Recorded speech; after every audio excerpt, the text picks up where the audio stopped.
Next. Madam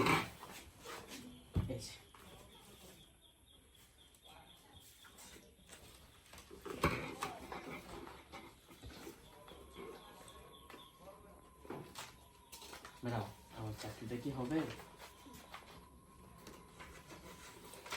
সবই তো ঠিক আছে, কিন্তু একটা সমস্যা আছে। ম্যাডাম কি সমস্যা ম্যাডাম?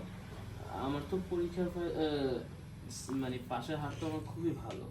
হ্যাঁ, তোমার ফাইল সবই ঠিক আছে, কিন্তু তোমার বয়স অল্প। এই কম বয়সে আমি কাউকে চাকরি দিই না। দেখো নাই, নিয়োগে তো দোয়াই আছে, তুমি আসতে পারো। ম্যাডাম দেখেন, আমি অনেক আশা নিয়ে আসছি ম্যাডাম, আমার চাকরিটা খুবই দরকার ম্যাডাম। আপনি প্লিজ একটু দেখেন না কোনোভাবে যদি একটু ব্যবস্থা করা যায়। আমি জানি ম্যাডাম আপনি চাইলেই পারবেন, কারণ এই অফিসের সবচেয়ে বড় ম্যাডাম হচ্ছেন আপনি, আপনার কথাই সবকিছু হয়। তো কথা বলি, তোমাকে মনে হয়তো বোঝাতে পারতাছি না যে তোমার বয়সটা অল্প, তুমি চাকরি করার যোগ্য না। ম্যাডাম মানে আমার ফেসের মধ্যে দেখা যেতেছে আমার বয়সটা খুবই কম, কিন্তু ম্যাডাম অরিজিনালি আমার বয়সটা অনেক বেশি। আসলে বয়সের সাথে সাথে না আমার ফেসটা আর কি এখনো এডজাস্ট হয়নি। তাই? জি ম্যাডাম। তাও ভালো, কি করি? ম্যাডাম দেখেন না কোনোভাবে যদি একটু যদি ম্যানেজ করতেন আমার জন্য ম্যাডাম খুব উপকার হইতো। ও আচ্ছা, তুমি কিন্তু ভালো করে জানো যে আমার একটা কলমের খোঁচায় কিন্তু তোমার চাকরিটা হ্যাঁ কনফার্ম। ম্যাডাম, আপনি ছোট করে একটা কলম একটা খোঁচা দিয়ে দেন যাতে আমার চাকরিটা হয়ে যায়। আমার একটা কলমের খোঁচায় যদি তোমার চাকরি কনফার্ম হয়ে যায়, তাহলে তোমার একটা খোঁচায় কিন্তু আমি ঠান্ডা হয়ে যাই। ইয়ে মানে ম্যাডাম আমি আমার কাছে তো ম্যাডাম ওইরকম কোনো কিছু নেই যা দিয়ে আমি আপনাকে ঠান্ডা করতে পারি। কিচ্ছু নাই? না ম্যাডাম। ভালো করে ভেবেচিন্তে বলছো তো কিচ্ছু নেই? জি ম্যাডাম, আমি তো খুব ভালো করে ভেবেচিন্তে বলতেছি। আমি দেখতেছি আছি, তুমি বলো নাই।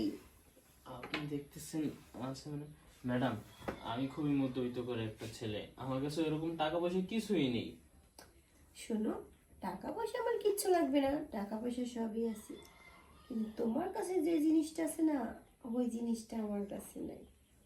ম্যাডাম আপনি যদি একটু খুলে বলতেন তাহলে মনে হয় অনেক ভালো হতো। খুলে বলতে, আচ্ছা ঠিক আছে, যেহেতু তুমি ছোট মানুষ বুঝছো না, তাহলে খুলে বলি। তোমার প্যান্টের নিচে যে জিনিসটা, ওই জিনিসটা আমার লাগবে। ম্যাডাম আপনি এগুলি কি বলতেছেন? আমার প্যান্টের নিচের জিনিস আপনার লাগবে মানে? আর ওইটা কি কোনোভাবে কি দেওয়া সম্ভব নাকি? তুমি কিন্তু একটা কথা ভালো করে জানো, এত বড় কোম্পানিতে চাকরি পাইলে অবশ্যই ঘুষ দিতে হয়। আমি কিন্তু তোমাকে ঘুষ টুস কিচ্ছু দিতে বলতেছি না, শুধু তোমার ওই জিনিসটা আমাকে একটু দিবে, 2-4-5 মিনিট। তার জন্য যদি এত বড় কোম্পানিতে জব পাও, সেটা ভালো না? হ্যাঁ ম্যাডাম, বুঝতে পারছি, আমার আর বোঝার কোনো কিছু বাকি নেই। তাহলে কি বুঝছো, কিছু পেতে হলে তো কিছু দিতে হবে, তাই না? জি ম্যাডাম, ঠিক আছে ম্যাডাম, কিছু পেতে হলে যেহেতু কিছু দিতেই হয়, আমি আপনার শর্তে রাজি আছি। অন্য, তাহলে তো খুব ভালো। জি ম্যাডাম। আমি তো মনে করেছিলাম তুমি ছোট্ট মানুষ, কিছু বুঝো না, এখন দেখি যে না, তুমি আমার মুখের ভাষাই বুঝে ফেলেছো। আচ্ছা ঠিক আছে, তাহলে আসো।